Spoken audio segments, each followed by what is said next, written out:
Good morning, good afternoon, good evening, wherever any of you are as you're listening to the Big Picture Manatee.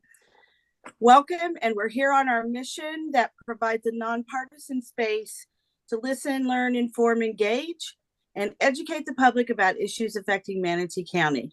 I'm Sherry Corrier, with a little over 30 years of experience in local government at the top administrative level, and I'm along here today with my colleagues and a special guest. Hi, and I'm Reggie Bellamy, a former county commissioner of District 2, a graduate of Bethune-Cookman University, and a proud veteran of the United States Army. Welcome, everyone. Hey, everybody. I'm Misty Servia, also former county commissioner and 30 years in the urban planning field, working for both the public and the private sector. Hello, Dr. Probstfeld. Good morning, afternoon, or evening, depending on what time you're listening. Right.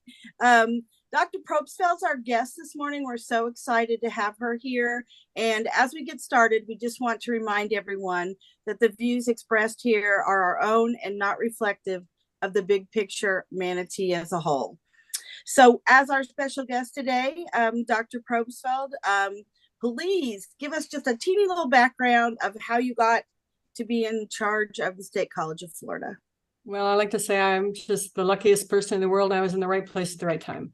The college went through a bit of turmoil, as those who've been here for a while may remember a while back. And I think the board at the time was looking for a little stability, somebody who had a little bit of understanding about the operations and particularly the finances of the institution. And I just happened to be the right person. I'm grateful that I've been able to do this job for the last 11 and a half or so years. It's the greatest joy of my life, but it really wasn't something that I had aspired or planned to do. Truly, I was just the right person at the right place at the right time. Well, we're so glad that happened, no matter the circumstances on how it came to be. So we want to start off today to find out and to allow our guests to learn a little bit more about the State College of Florida. How it began, how it has evolved. We know it's gone through an evolution, and what are the trends today that you're seeing? Okay, well, we just celebrated our 66th year. We were founded in 1957, so we're getting a little bit older now. I think we are the first or the oldest and largest public institution in the region. We have over 60,000 graduates during that time, and more than half of them tend to stay local. So our economic impact in this region is pretty significant, not only as the entity and the operations itself, but what our alums do in the community as well. We have a really diverse student body. We're very proud of that. And the diversity we represent on our campus actually exceeds that in the community. So we're really excited. One of the trends we're seeing is quite a significant growth in our Hispanic population. We opened our doors with our first time in college students this fall with 31% of our student population Hispanic, which far exceeds the percent in the community, which I think is wonderful. We do continue to see sort of what I consider a disturbing trend, and that is the percent of men who are choosing to come to higher education continues to decline. And we have about a third of our students right now are men. So my personal campaign is trying to figure out where are the men and how do we get them back in college. We have 3 campuses. We're working on trying to open our 4th. Our first and oldest is our Bradenton campus, and we've spent a considerable amount of time trying to upgrade our facilities on this campus because I can speak from personal experience. Once you're over 60 years of age, you need a little bit more maintenance. And this campus needed a bit more maintenance and some buildings replaced and upgraded. And so we've been focused on that. Our second campus was in Venice. It started in 1985, so it's getting a little bit older too. We opened our 3rd campus, I think in 2003 in Lakewood Ranch, and we purchased property in Parrish. And we just received our first appropriation from the state to start the planning and infrastructure work on that campus. So we're kind of rocking and rolling in terms of where we are and how we're trying to meet our student body. But we are seeing a trend that more students are joining us virtually. Prior to COVID, it was about 70% or so of our students were on campus. Today, it's about 50%. We haven't seen a big swing back from that, but everything has its trend. So, we're trying to find different ways to reach out to students, given that reality that we're dealing with. And we are proudly the college offering sort of that full complement. We have over 30 clubs that students participate in. We have a national championship brain bowl team that's been to the national championship 3 times in the last decade. Very proud of that. We provide over 50 performances every year in our fine and performing arts programs and in our music, or in our largely in music with our 9 ensembles. So we have everything from a chamber choir to a big band. So if you like that big band jazz sound, come on down. It's great to hear. And just to remind you, we are an open access institution, which means you get a high school education or a GED, we want you here. And now we have opened our whole entrepreneurism center where you don't even need to have a high school diploma or a GED. If you're interested in getting a CDL license, you can come to the State College of Florida and we can help you do that. If you're interested in getting a programming certification through our coding academy, we can help you do that. So we're trying to cast a much wider net to really give people the skills that they need to be able to participate in this economy that we have today. Yeah. Wow, that's a lot going on, and thank you for that. I'm a former, obviously, State College of Florida student, and I have some history there, and we have some history as well. And you talked about the struggling times that the college have been through, and we all know we're just coming out of a pandemic, and all of us are trying to recover in our own different ways. How did COVID-19 impact the way the State College of Florida delivered their offerings to students? I have to tell you, I think the whole experience around that to me was one of our greatest moments as an institution. Somebody once said to me, "You're better to be lucky than smart." I like to think we were both, because about 1.5 years before COVID came, we made the decision to put our entire operating system, enterprise operating system, in the cloud for security purposes. So when COVID came and we all had to go virtual, we turned it around in 3 days. And we were able to offer every academic program we had, with the exception of one I'll talk about in a minute, and every student service, whether it be tutoring, advising, counseling, you name it, even student life. We had programs that allowed people to track one another climbing Kilimanjaro virtually, to try and keep students engaged when they couldn't be here in person. So we turned it around very quickly. The one thing we couldn't do virtually was nursing and our health sciences. So we provided a safe environment. We kept our students coming back. We kept them in labs, and we kept them on track so they could graduate. And God knows our health professions needed them to be prepared.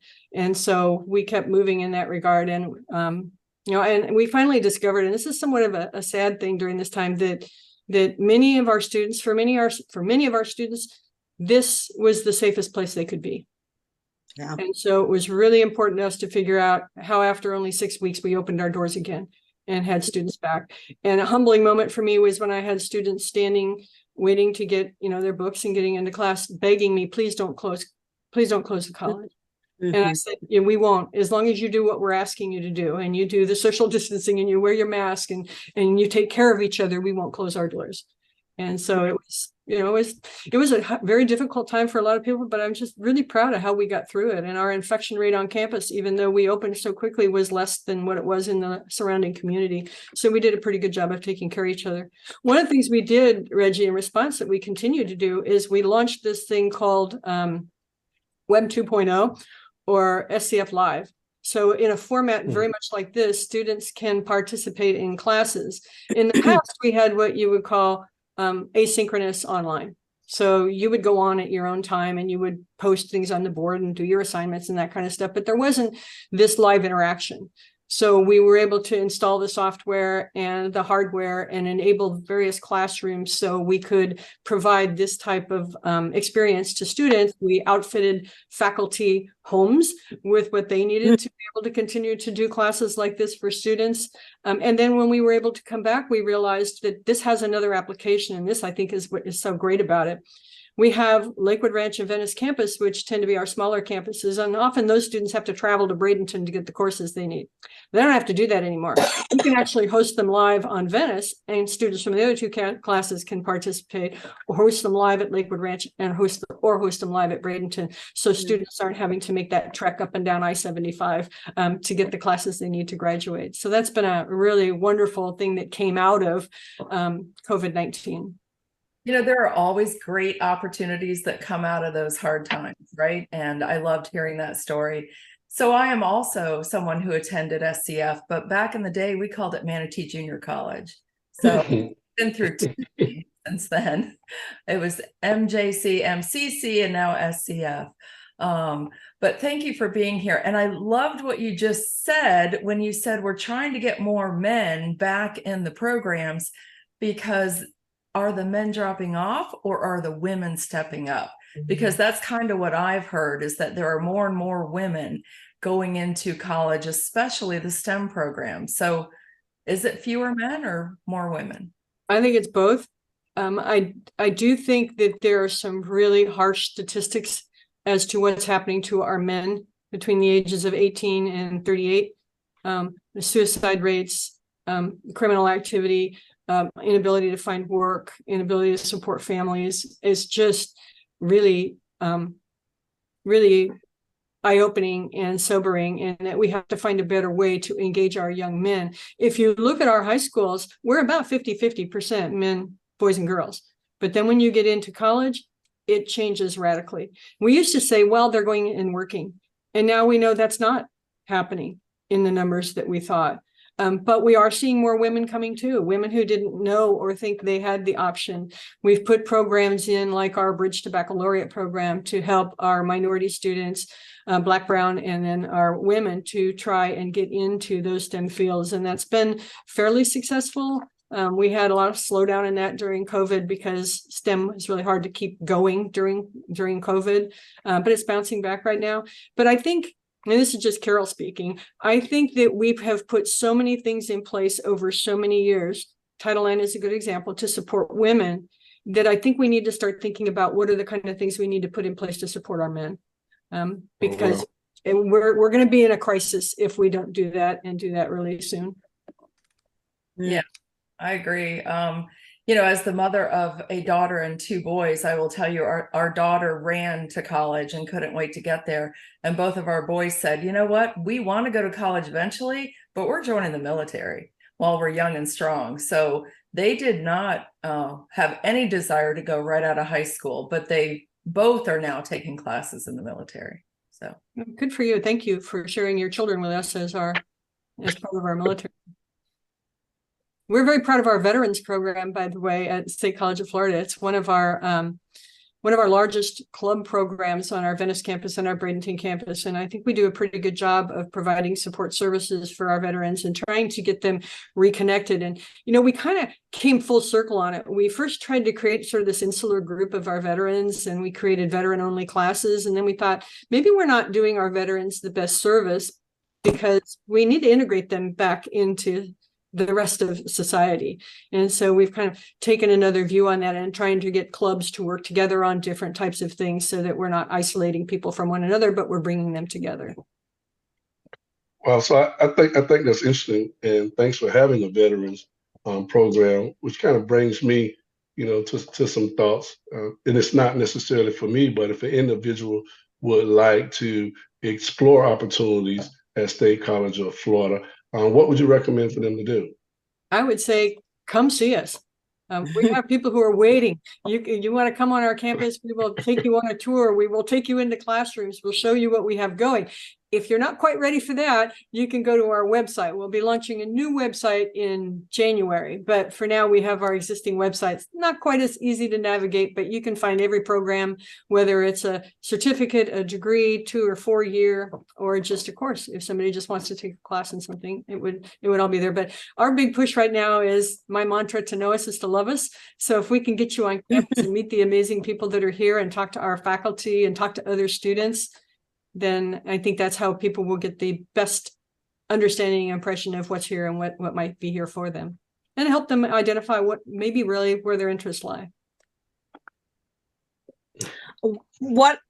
You've covered so many great things. We always forget about what our own local assets are and how to bring people there. I will also say, I'm a proud mother of 2 daughters doing dual enrollment when they were in high school with SCF, and then going on to college, one of them going on to college here. And I will tell some families, We saved an unbelievable amount of money, but we got an incredibly knowledgeable student who then immediately went into employment. So, I mean, I've had nothing but success. You've heard Misty, you know, Reggie's relationship, and we really can't thank you enough for being here this morning, because now I know you're coming back. We need you to come back. There's a lot of things to talk about. A lot of things to remind the community of the offerings that are there. And when you talk about the young men, men of any age that we need back in the education system, the Big Picture Manatee would love to bring a light to that issue and try to encourage folks to change that trend. So is there anything else that you would like to bring up to us today in this short segment? We'd love to share it. Well, just two things. I know that your time is short. One is we haven't had a chance to talk about our collegiate schools yet. And we have now two, one in Bradenton and one in Venice, and they're both A-rated. One is a National Blue Ribbon institution. And our students who graduate from there graduate with a high school diploma and their AA degree on a glorious Friday in May. And so it's a wonderful opportunity for young people to get that college education free, completely free. And then they have a scholarship provided to them to either go to USF, New College, or Florida Gulf Coast to complete their baccalaureate degree tuition free as well. So it's an incredible opportunity. And the other thing is something that's important to us that we're working on right now is bringing middle and high school kids on campus. We're working really hard to try and do that because we want to be part of helping young people figure out what all the possibilities are, what the pathways are to take away the fear and intimidation, get on a college campus, see what it's like, meet the people. And then I just want to leave everybody with the idea that stop watching TV that tells you that college kids are no good and they're lazy and they're this and they're that, and faculty are indoctrinating students and all these terrible things are happening on college campuses. And I would say, come on my campus, talk to any one of my kids, sit into any class, and I will tell you, you will walk away knowing that the future is in good hands. Great. Now, you mentioned the collegiate school. Remind us when that actually can start for a student. What's the earliest level for the collegiate school? Good question. On our Bradenton campus, it's 6th through 12th grade. And on our Venice campus, it's 9th through 12th grade. We chose a different model in Sarasota because they had a very rich infusion of resources into their middle schools, STEM-focused middle schools. And so we thought, let's create the step after that rather than trying to reproduce that for there. So we're really trying to work with the communities and give them what they need and what works. Well, great.